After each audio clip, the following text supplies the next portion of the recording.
5ই আগস্টের পরবর্তী সময়ে রাজনীতিতে আমরা দেখতে পেলাম যে কিছু মানুষজন গুপ্ত সংস্থার মতো, গোয়েন্দা সংস্থার মতো কিন্তু কাজ করছে।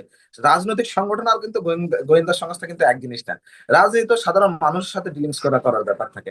রাজনীতিতে সাধারণ মানুষের সাথে আমরা মিলেমিশে করার থাকে, এবং সাধারণ মানুষের সাথে মিশে তাদের ভিউ এক্সচেঞ্জ করে ওপেন ওপেন ডিসকাশন করতে হবে। কিন্তু আমরা গোপনে যদি আমরা ডিসকাশন করতে যাই, তাহলে তো সেই জায়গাটাতে আমরা রাজনৈতিক সংগঠন হিসেবে নিতে পারি না। যে বর্তমান যে সংগঠনগুলো রাজনৈতিক কাজগুলো করছে, তারা কিন্তু পিছনের থেকে কাজ করছে, এবং বিভিন্ন জায়গায় তাদের প্রয়োজন হলে কমিটি পাবলিশ করছে, প্রয়োজন না হলে কমিটি পাবলিশ করছে না।